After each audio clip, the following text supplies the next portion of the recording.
Kami tadi sudah mengusulkan bersama-sama dengan Paslon 01 untuk menghadirkan Menteri Keuangan dan Menteri Sosial dan Menteri PMK dalam persidangan di Mahkamah Konstitusi. Kami menunggu jawaban dari pihak Mahkamah Konstitusi. Mudah-mudahan Mahkamah Konstitusi melihat urgensi dari kehadiran Menteri Keuangan, kehadiran Menteri Sosial yang kelihatannya tidak terlalu terlibat dalam penyaluran bansos. Dan kita juga ingin mengetahui dari Ibu Sri Mulyani sebagai Menteri Keuangan, sejauh mana politik anggaran, sejauh mana kebijakan fiskal dalam soal bansos yang menyangkut 496,8 triliun itu disalurkan. Sejauh mana automatic adjustment yang 50 triliun itu juga disalurkan. Dan ini jumlah yang terbesar dalam penyaluran bansos yang pernah kita alami. Pada zaman SBY tahun 2014, itu juga ada bansos. Kalau kita melihat di Thailand juga ada bansos, di Filipina juga ada bansos. Tapi jumlah bansos yang kita salurkan, ini mungkin yang paling gede, paling besar, dan untuk itu perlu ada transparansi dan akuntabilitas. Jadi mudah-mudahan MK akan mengabulkan itu.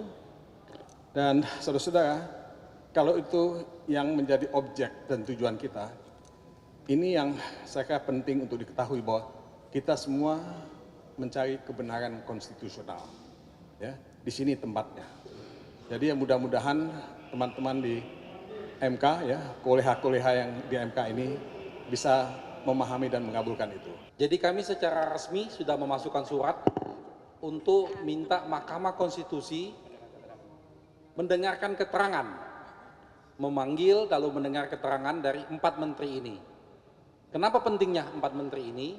Karena 4 menteri ini mengetahui langsung tentang hal-hal yang terkait dengan apa yang kami uraikan di permohonan kami. Misalnya pertama, Menteri Keuangan.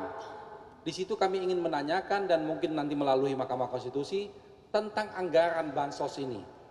Bagaimana bansos ini bisa melonjak di 2024, itu anggarannya dari mana? Apakah memang sudah disiapkan? Apa sudah diplanningkan? Karena tidak ada kejadian yang penting di 2024 ini. Kalau dulu di 2020 ada COVID, 2024 ini tidak ada apa-apa. Tapi naiknya luar biasa tingginya. Itu yang kita mau tanyakan. Kaitan dengan Menteri Sosial, kaitan dengan penyalurannya, perencanaan bansosnya. Apakah bansos itu sudah tepat guna?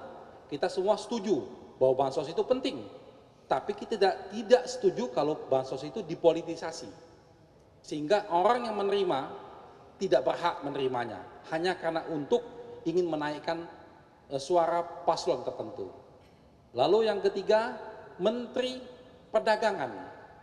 Kita tahu bagaimana banyak sekali laporan kami tentang Menteri Perdagangan yang menggunakan fasilitas negara, terang-terangan mengatakan bahwa ini bantuan dari Jokowi. Terima kasih kepada Jokowi, kita harus dukung 02 segala macam. Itu sudah kami laporkan juga ke Bawaslu.